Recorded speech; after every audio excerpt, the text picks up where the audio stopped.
오늘 말씀을 나누겠습니다. 고린도전서 15장 4절부터 8절까지 내용을 우리 방금 읽은 내용이에요. 내용을 보면 그렇게 되어 있거든요. 여러분 눈으로 다시 한번 확인해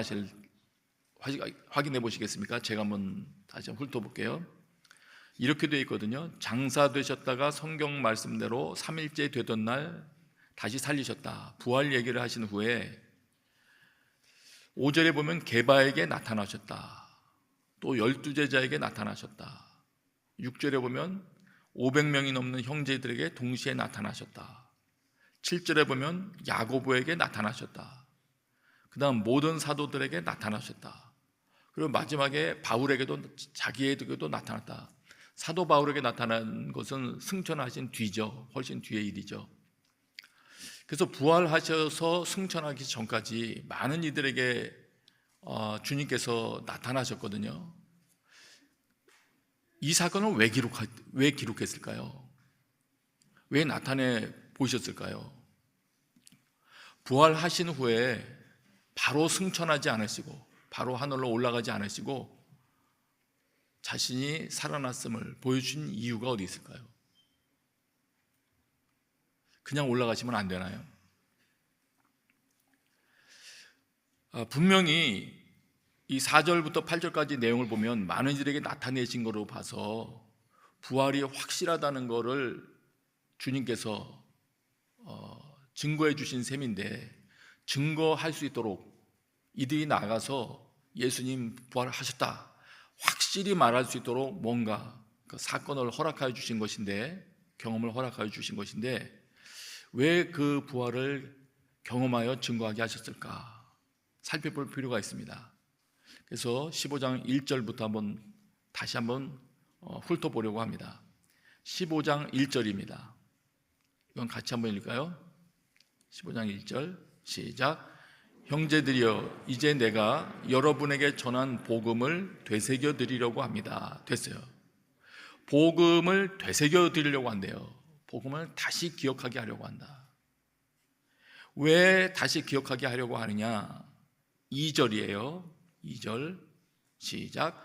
만일 여러분이 내가 여러분에게 전한 그 말씀을 굳게 잡고 헛되이 믿지 않았다면 여러분은 그 복음으로 구원을 받습니다. 여기 전한 그 말씀 복음이죠. 이거를 굳게 잡고 헛되이 믿지 않는다면 그 말씀으로 구원에 이르게 된다. 말하자면 바르게 믿어야 되는 거죠. 누가 전했다 할지라도 바르게 믿으면 구원의 최종 목적지까지 이룰 수 있는 것이고요. 헛되이 믿게 된다면, 바르게 믿지 않는다면 그렇게 되지 못하는 건 당연하겠죠. 그런데 바르게 믿어야 되는데, 바르게 믿게 하려고 복음을 다시 기억나게 한다고 하면서 말씀하신 게 3절 4절이거든요. 이 3절 4절은 복음을 설명하는 유명한 구절입니다. 3절 4절을 다시 한번 보세요. 그러니까 사도들이 전했던 복음의 핵심 내용을 이렇게도 요약을 했었습니다. 그 당시에 사도들이 전할 때 3절 4절을 우리 같이 한번 읽겠습니다. 시작. 내가 전해받은 가장 중요한 것을 여러분에게 전했습니다.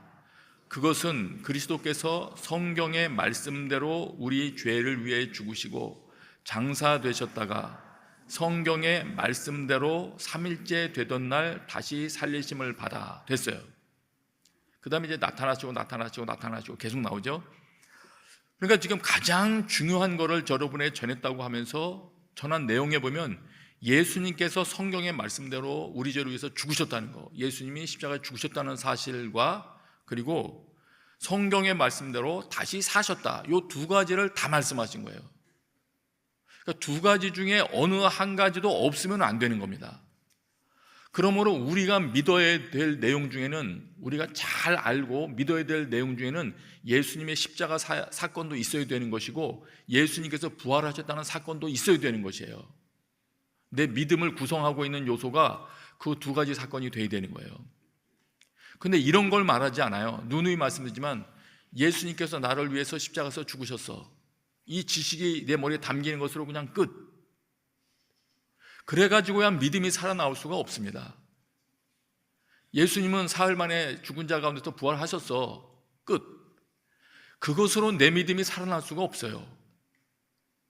그 말에 담겨있는 그 의미까지도 우리가 점점 풍성하게 우리 속에서 우러내야 될 필요가 있습니다. 하나님께서 설명해 주셔서 점점 더 깨달아가고 풍성해지는 것이 될 수 있도록 그 말씀 붙들고 하나님 앞에 나아가야 될 필요가 있는 것이죠. 오늘 이 말씀에 의한다면, 지금 이 2, 3, 4절 말씀에 의한다면 우리들이 그리스도인으로 살아간다고 할 때 우리의 모든 삶에 예수 그리스도께서 십자가에서 나로 위해서 죽으셨다, 그리고 사흘 만에 부활하셨다는 그 사건이 영향을 지금 미치고 있어야 된다는 거거든요. 왜냐하면 헛되이 믿으면 안 된다잖아요.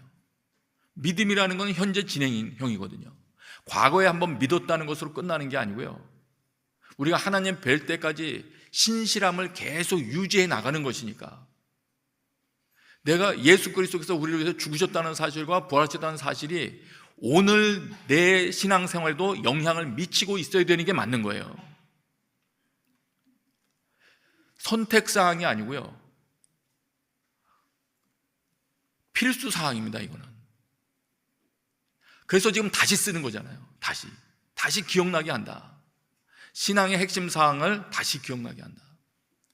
그럼 여기서 이제 생각을 이제 본격적으로 해야 되겠죠. 그러면 왜 부활을 증거했을까? 왜 부활을 소망했을까? 답부터 말씀드리면 고린도전서 15장을 이제 조금 더 살펴볼 건데, 살펴보면 이렇게 되는 겁니다. 우리가 부활해서 우리 몸으로 맞이할 새로운 시대에 대한 소망이 있어야 되기 때문이에요. 그게 내 신앙의 한 부분을 형성을 하고 있어야 돼요. 여러분께 제가 질문 드릴게요. 예수께서 재림하실 것인데 재림 후에 예수님께서 이루실 새로운 세대에 우리가 참여해서 살기를 원하는 그 소망이 있으십니까? 정말 아멘이신 분도 있을 거고요, 죽어서 천국 가면 그냥 그 사실 정도 인지하면 되는 거 아닌가? 내가 죽으면 그냥 그 다음에는 자동적으로 이렇게 될 테니까 미리 걱정할 거 생각해 볼 필요 없는 거 아닌가? 이렇게 생각하고 계신 분들도 계실 거예요.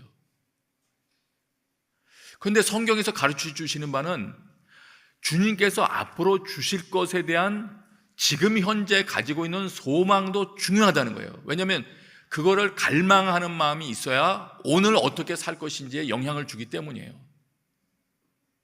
이스라엘 백성들은 하나님께서 가나안 땅이라는 젖과 꿀이 흐르는 땅을 예비해 두셨다고 알려줬을 때 그것을 갈망하지 않았습니다. 갈망하지 않았다는 것은 내가 저 가나안 땅까지 가리라 하는 마음으로 오늘을 준비하지 않냐고, 그 젖과 꿀이 흐르는 땅을 예비했다고 함에도 불구하고 거기는 못 들어가겠습니다, 거기는 뭐 아낙 족속이 삽니다, 우리는 들어가면 죽을 겁니다, 다양한 불평을 토로하거든요.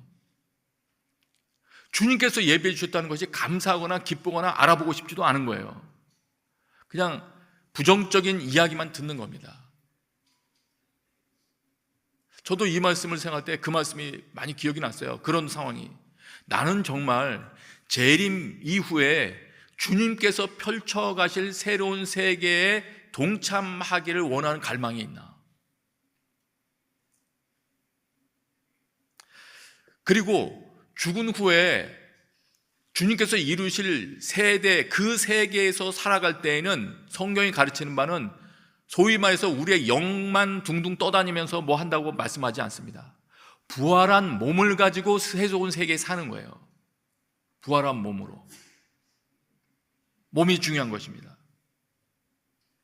죽은 자의 부활은 그래서 재림 이후에 우리가 어떤 경험을 하게 될 것인가에 대한 중요한 특징이 되는 것입니다.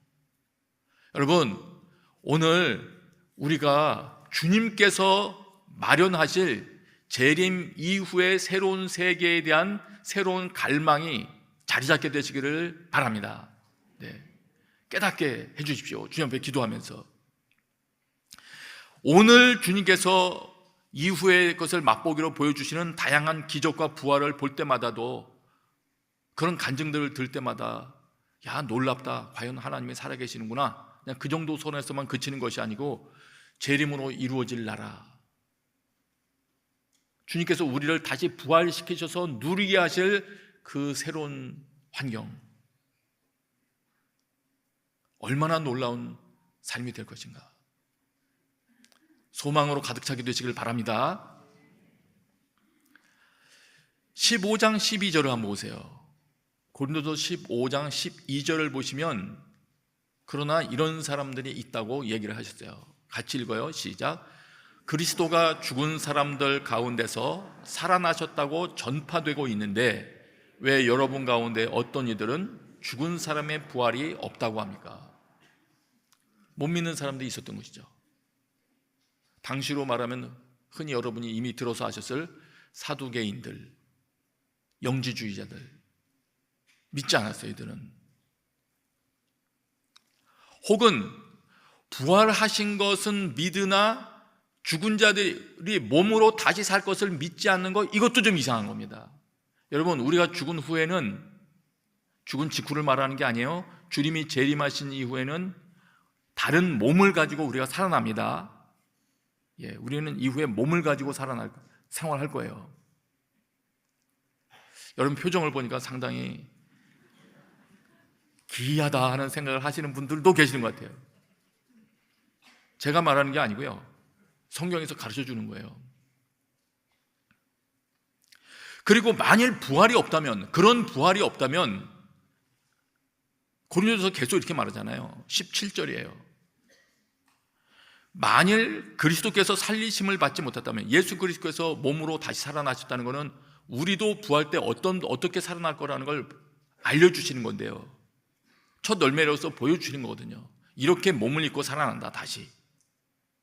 그런데 만일 그리스도께서 살리심을 받지 못했다면 여러분의 믿음도 헛되고 여러분은 여전히 자신의 죄 가운데 있고, 부활로 인해서 속죄 사역의 완성이 되는 겁니다. 말하자면, 성경 내용으로 의하면 완성이 되는 거예요. 사람들에게까지 체험이 되는 그런 의미에서 완성이 되는 것이죠. 그래서 이 부활 사건이 주어지지 않는다면 우리는 죄의 세력으로부터 벗어날 힘을 온전하게 체험하기는 어려울 거예요. 어떤 사람들은 간혹 이런 사람들이 있어요. 난 예수 그리스도의 십자가의 구속사역을 믿어. 그러나 난 부활은 믿을 수 없어. 그러면서 자기는 내 죄는 이미 십자가에서 용서되었어. 부활은 믿지 않으면서 그런 신앙생활을 하는 사람들이 있어요. 어떤 이들은 창조는 믿지 않으면서 또 예수님은 믿는 사람들이 있어요. 창조에 대해서 한마디를 부탁하면 하지 않습니다. 절대로. 부활에 대해서 언급하면 부활은 상징적인 그 믿음의 원리만 가져오면 돼, 이런 식의 생각을 하는 사람들이 있어요. 여러분, 그렇지 않습니다. 부활 사건은, 예수님이 부활하셨다는 것은 예수님이 십자가를 지셔서 죽으셨을 때까지 가르치셨던 모든 것들, 예수님께서 삶으로 보여주셨던 모든 것들이 사실이라는 것을 하나님께서 입증해 주신 사건이기 때문에 부활을 믿지 않는다는 것은 우리 신앙 체계 전반에 영향력을 미치는 것이에요. 예수님이 가르치신 가르침 내용을 부활을 통해서 하나님이 맞다고 인정해 주신 것인데, 부활을 믿지 않는다는 것은 그 앞부분을 믿지 못하는 영향을 가져옵니다. 그렇게 됩니다. 그렇게 되면 어떻게 됩니까?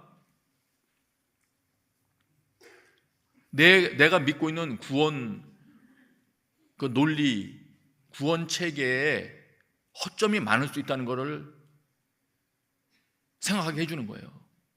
내가 지금 믿고 있는 신앙 논리에 허점이 많을 수 있겠구나. 그냥 대충 허점만 있는 게 아니고요, 잘못되었을 가능성도 있겠구나. 이건 심각한 겁니다. 내가 지금 믿겠다고 말하면서 여기까지 찾아와서 일부 예배에 참석하고 있는데, 내가 신앙생활하는 거는 왔다 갔다 자리를 채울 뿐이지 내가 실제로 믿고 있는 내용은 하나님이 원하셨던 생각과는 거리가 멀 수도 있구나. 이렇게 생각할 수 있습니다. 다시 말씀드립니다.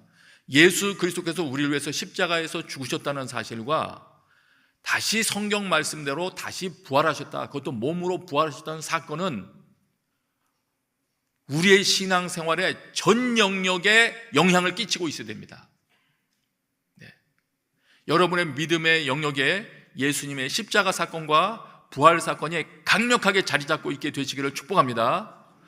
그것이 중요하기 때문에 예수님께서 부활하신 이후에 승천하시기 직전에 확실히 부활하셨음을 계속 알려주시는 거예요. 소수지만 그들이 보고서 자신감을 가지고 증거할 수 있도록, 예수님 부활하셨어, 증거하며 말할 수 있도록, 증인될 수 있도록. 19절은 이어서 그렇게 말합니다. 만일 우리가 그리스도 안에서 가진 소망이 이 세상의 생명뿐이면 모든 사람들 가운데 우리가 가장 불쌍한 사람들일 것입니다. 우리가 믿는다고 하면서 우리가 추구하는 것은 이 땅에서의 일뿐이라면 십자가 이후까지도 포함될 수 있어요. 우리가 생각하는 바가 내 신앙생활이라는 것은 이 땅에서 십자가의 길을 걷다가 내 삶을 마치는 것이다, 그냥 여기까지만 생각한다면, 부활 이후의 삶에 대한 생각은 없다면 지금 성경에서 설명해 주는 건 불쌍하대요. 그러면 이거 생각을 더 해봐야 돼요. 주님께서 예비하신 그곳에 그 이후에 대한 전혀 갈망이 없이 그거는 없을지도 모르니까 놔두고 오늘만 가지고 생각한다면 이상해질 수 있다는 거예요. 어떤 이상해지는 것이 있을까요? 이런 일이 있을 수 있겠더라고요.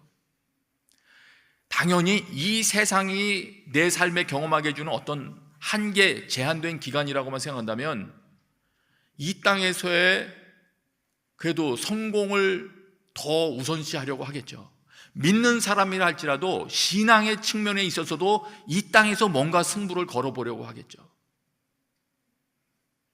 자아의 죽음, 예수님의 십자가를 본받아서 내가 죽더라도 말씀에 순종하겠다, 예수님이 마침내 나를 부활시켜서 다시 상 주실 것이다, 행한 대로 갚아주실 것이다, 이런 믿음이 없으면 오늘 이 땅에서 무언가 승부를 걸려고 할 거예요. 신앙에 있어서도 이 땅에서 뭔가 결실을 좀 얻고자 할 거예요. 때로는 이런 후회하는 사람도 생길 수 있어요. 나이가 한 50, 60이 된 이후에 그때까지 신실하게 열심히 살았던 분들 중에서 아무것도 하나님 앞에 드린 삶 없고 그냥 60을 맞이했다, 이런 사람 말고요, 20대 때부터 10대 때부터 신실하게 주님 앞에 많은 시간을 들이고 많은 것을 봉사하는 데 쏟아붓고 선교지에 쏟아붓고 했던 사람들 중에서도 이런 생각할 수 있어요. 60이 된 이후에 내가 좀 잘못 살았나 봐, 60이 됐는데 이뤄놓은 게 없네, 인생 이력도 그렇고 재산도 없고 자녀들이랑 물려줄 것도 별로 없네, 교회에서는 장로도 못 되네, 그냥 숨은 데서 계속 봉사만 했더니 날 알아주는 사람도 없네. 자기 신앙생활에 대해서도 스스로 낙심할 수도 있어요. 있더라고요. 그런 분들 많이 계세요. 사실은 저도 약간 그런 생각 해봤어요. 아니, 시간 많이 쏟아붓는데 하나님께서 막 성령의 능력으로 함께 하셔서 손 얹으면 병자가 쓰러지고 막 낫고 이런 것도 아니고, 그렇다고 막 자녀들이 갑자기 막 뛰어난 성적을 거두게 되거나 아내가 막 건강해지거나 그런 사람도 아니고, 그러다가 어떤 사람은 이 땅에만 소망을 건다면 배도의 길을 걸을지도 몰라요. 혹은 자기 자식들에게는 이렇게 말할지도 몰라요. 얘들아, 적당히 믿어야 된다. 자식이 선교지 가려고 하면 얘들아, 인생 경력 다 갖춰놓고 떠나야 하느니라, 이렇게 가르칠지 몰라요. 하나님 앞에 젊은 시간을 드리는 걸 아까워할지 몰라요. 이 땅에서 모든 계산을 끝낸다면 다른 거예요. 그러면 정말 이 땅에서의 신실한 삶이 불쌍해 보일 수 있죠. 그러나 우리가 반드시 알아야 될 것은 이 땅에서의 삶이 끝난 후에 재림 이후에 심판하시고 모든 행한 대로 갚아주신다 그러잖아요. 억울한 게 아니고 이 땅에서 투자한 많은 그 삶들에 대해서 하나님께 투자해 드렸던 사랑의 시간에 대해서 하나님께서 갚아주십니다. 아멘이 상당히 적어요, 그죠? 하나님께서 주실 그곳에서 흔히 그 사람들의 환상이나 실제로 입신 중에 체험한 것들은 우리가 다 받아들일 수는 없지만 어쨌든 그들이 보고잖아요. 화려한 면류관이 있었다. 지상에서 그렇게 수고했던 이들에게 화려한 집이 있었다. 참고는 할 수 있을 것 같아요. 왜냐하면 하나님께서 분명히 말씀하시니까요. 행한 대로 심은 대로 갚아줄 것이다. 이 땅이 아니고 영원히 있을 하늘에 너희들의 보화를 쌓아라 말씀하셨잖아요. 그런 데가 있다는 거 아니에요. 여러분, 우리가 이 땅에서 지금 신앙생활할 때 주님께 사랑을 쏟아부은 모든 것들 주님이 회개가 아니고 계산해서 갚아주실 날이 있는 것입니다. 그래서 사도 바울은 이렇게 말할 수 있는 거예요. 형제들이여, 31절이에요. 내가 그리스도 예수 우리 주 안에서 가진 내 자랑인 여러분을 두고 단언합니다마는 나는 날마다 죽습니다. 무슨 자신감으로 날마다 죽어요? 자기를 내세우지 않고 무슨 자신감으로? 그 힘의 비결이 죽은 자의 부활에 있습니다. 하나님이 이 땅에서가 아니라 하더라도 반전시키신다. 하나님 말씀에 순종했던 사람들 갚아주신다. 아마 사도 바울은 그래서 지금 이 땅에 사는 순간에도 매일매일 자신이 죽은 후에 매일매일 부활을 경험하셨을 거예요. 정말 하나님 말씀대로 내 자아를 내려놓고 주의 말씀 따르니까 이런 경험을 하게 해주시는구나. 기뻐하셨을 거예요. 그 자신감이 오늘 여러분의 영혼에 차고 넘치게 되시길 바랍니다. 부활의 소망이 없으면요 이렇게 된대요. 만일 죽은 사람들이 살아나지 못한다면 내일 죽을 것이니 먹고 마시자라고 할 것입니다. 속지 마십시오. 나쁜 친구들이 좋은 습관을 망쳐버립니다. 속지 말아라. 악한 동무들은 선한 행실을 버린다. 어떤 자들이 악한 동무들이겠습니까? 부활 그런 거 없어. 이 땅에서 삶이 소중한 거야. 이 땅에서 삶이 소중하다는 것은요, 이 땅에서 하나님 앞에 쏟아붓는 의미에서 소중한 겁니다. 이 땅에서 더 이상의 기회가 없고 이 땅에서 쏟아부을 기회가 있는 것이지 않습니까? 하나님을 사랑할 수 있는 유일한 기회로 주신 이 땅에 있는 기회. 그런데 그렇게 하지 말라고 하는 것은 나쁜 동물들이라고 할 수 있어요. 신앙생활도 돈이 있어야 돼. 좀 어려운 분들한테 많이 들었어요.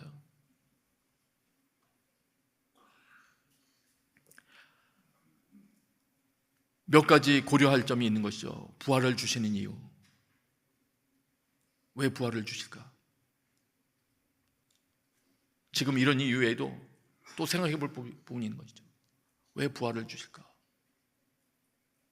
몸이 중요한 거라는 이야기겠죠. 죽어서 내 몸이 쓰러지는 거는 당연하고 자연스러운 게 아닌 거예요. 하나님 입장에서 볼 때는 안타까운 사건이에요. 원래 의도하신 사건으로 보지 않는 거예요. 나는 너의 몸을 다시 살린다. 나는